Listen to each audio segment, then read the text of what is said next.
Hello everybody, Lego Mountaineer here, bringing you my first ever video on my YouTube channel, and we're starting out with a bang by reviewing Lego Rivendell. Now before I get into this magnificent set, let me talk about some things you can expect on my channel. For one, we're going to be doing reviews like we're doing right now. Another thing we're going to be doing is unboxings. Unboxing the Legos, taking a look at the minifigs, that sort of thing. Also, I'll be talking about Lego news, maybe future sets coming out, maybe doing like a top 10 list, top 5 list of sets that have come out, and things like that. So if that sounds like something you'd be interested in, make sure to hit that subscribe button and let me know anything else you'd like to see. Without further ado though, let's get into Rivendell. So I haven't been into Lego sets since I was like 12 years old. Like I was a kid, 12, 13. I got some Lego Star Wars sets and Lego Batman sets, and I always played the Lego video games. And then I've always been a huge fan of Lord of the Rings. So when I saw they were coming out with this set, I was like, that's something I really want. And not only is this set great, and the reason I bought it is because I like Lord of the Rings, it got me back into Lego. 25 now, and now I'm back into Lego because of this set. And let me just say, it's a great set. It was fun to put together. I mean, you can see right now by the look of it, it looks great. But let's go ahead and break this thing down because it does come into 3 different sections. It has this tower section here, the Council of Elrond here in the middle, and then the gazebo and outdoor section here. So let's take a look at the minifigures and break this thing down and just see what it's all about. So the first thing I want to take a look at here are the minifigures. We're going to start with the elves. So here we have an unnamed elf character. All right, she has the ears, the hairpiece, and a full print in the front there. Next up is another unnamed elf, this time a male, and again he has the front printed chest piece, the hair with the ears, and it comes down and has a printed back, and you can see it kind of like a little braid there. Here we have Lord Elrond himself. He has that printed crown on his helmet, again with the ears and the hair, and then that full front print. If you turn around back, nothing there but just plain red.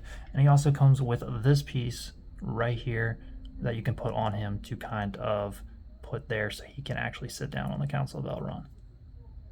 Next up is Eowyn, Elrond's daughter, and she also has a full front print there. Again, with the molded ears and hair. She has a little book that she's reading as well.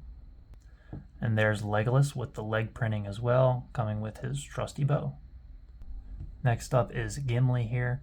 Again, no leg printing on him, but he has that nice beard and the long hair flowing down. And he also has a helmet you could put on him instead. Now this dwarf, I'm not sure if he has a name, but he's like Gimli's traveling companion. That's what he looks like. Again, another beard. Next up we have Frodo holding the One Ring. Again, he has that front printing and a green cape. Now we have Sam with his trusty frying pan. I've heard a lot of people complain about the color of his hair. I don't think it's really that big of a deal. It's a little orange, but nothing crazy. Next up is Pippin holding some food because you know he loves to eat. And here's Merry with his carrot. People are saying Merry should have Sam's hair and vice versa. Again, not a huge deal. But look at that front printing on that jacket. That's real nice. And here we have Bilbo. Again, that front printing there looks pretty nice. Some creases on the back. And he does have a reversible head with that crazy face. You know what I'm talking about. Next up is Boromir with his shield. Honestly, this is probably my favorite minifig in the entire set. Next up, we have Aragorn, and I should say these guys all have swords and stuff. I just have them in the armory. They don't actually have them right now. And he does have leg printing as well. And here we have Gandalf. Again, full front printing, a hat, a cape. He also comes with hair, and this piece right here that you can put on him to make him sit down.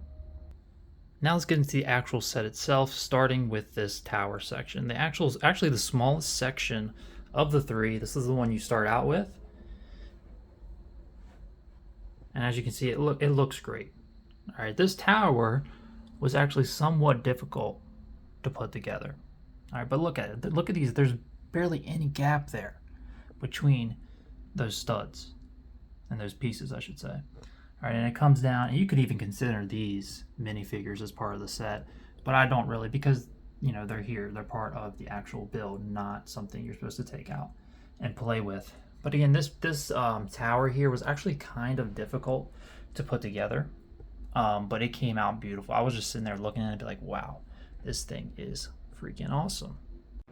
So if we take a look at this side of the tower here, all right, I really like how this roofing has this kind of like edge here that really stops you from seeing any of like the pieces underneath.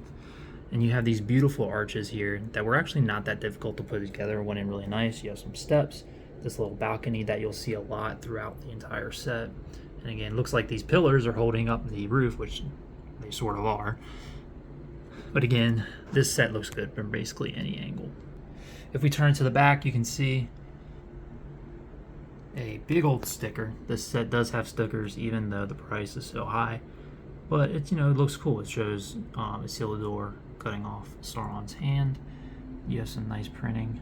I'm not printing. Some nice pieces, some nice decoration. Looks pretty good in the top part there.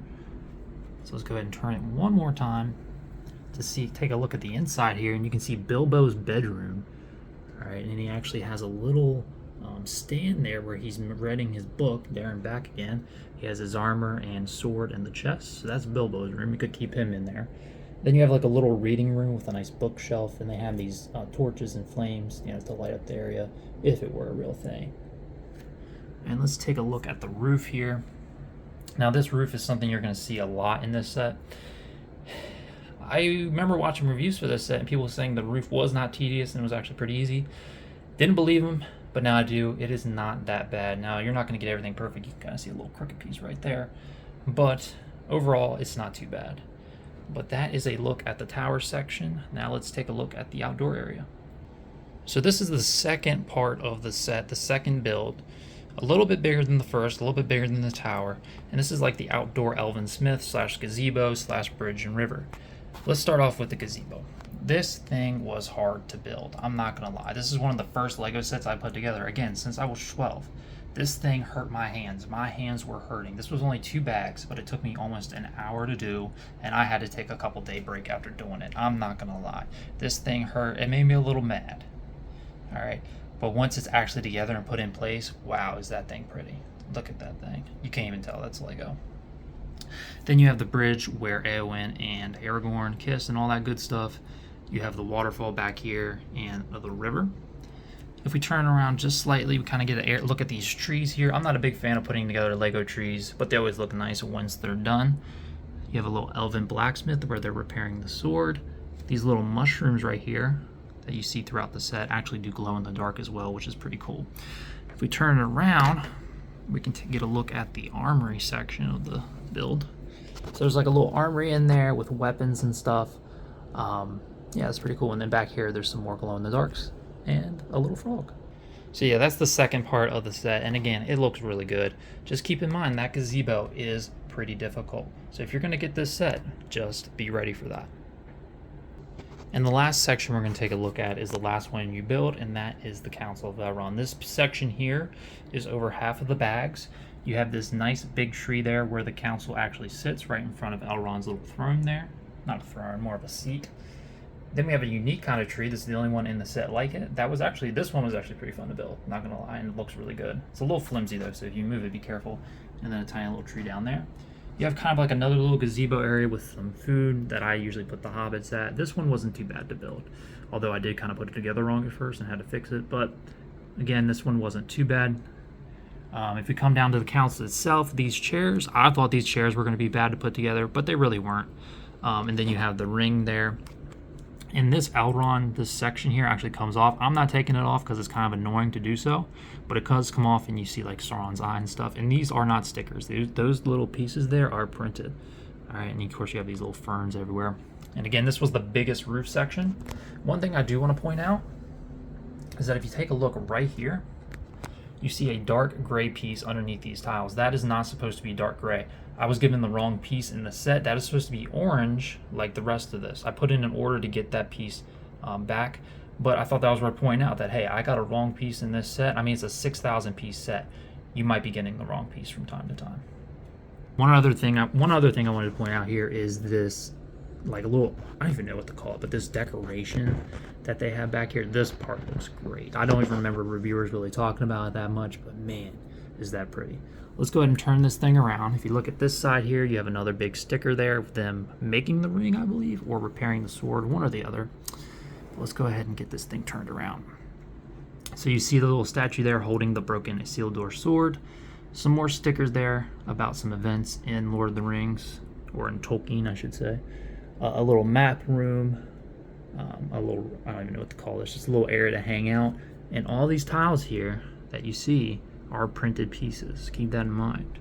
I really like the railing here. I kind of pointed that out earlier. You have a staircase going down with the railing. This little tower section here kind of makes it look nice. It's not just a flat surface all the way around. Then you have a little bench to kind of sit at there, and a little like astronomy room right in there with that crystal little piece. So what are my final thoughts on this set? Is it worth $500? And to answer that, I think you have to ask yourself a couple questions. One, are you a hardcore fan of Lord of the Rings? If so, I think it's worth it. $500 for this awesome display piece. Even if you're not a fan of Lego and just like Lord of the Rings, having this in your house as a display piece is just awesome. Now, if you're a hardcore fan of Lego in general and just kind of don't really know what Lord of the Rings is about, but you're a hardcore Lego fan, I think this set's also for you. Again, the building techniques and just the beauty of the build, I think is something you need to have in your collection. Now, if you're just a casual Lego fan or a casual Lord of the Rings fan, I think at $500, this set is just too much money. All right, this is not something that casual fans should really have, unless you have the money to spare, obviously. But at $500, I think this one is made for the hardcore fans, which leaves me hoping that they do make more affordable Lord of the Rings and the Hobbit sets in the future. I hear we might be getting a bowl, the Sauron's Tower Lego set, but that might be over $450 as well. So I'm hoping, really hoping that there are more affordable Lord of the Rings sets in the future. But as far as Rivendell goes, this is an awesome set. I'd probably give it a 9.5 out of 10. Maybe that score will change in the future as I build more, but this thing is just awesome. But again, at $500, you really got to ask yourself, is this for you? But I think for most it will be. If you guys enjoyed that review, make sure to hit that like button, subscribe, leave a comment about what you think about Rivendell or anything you want to see from me in the future. This has been Lego Mountaineer. Thank you for watching.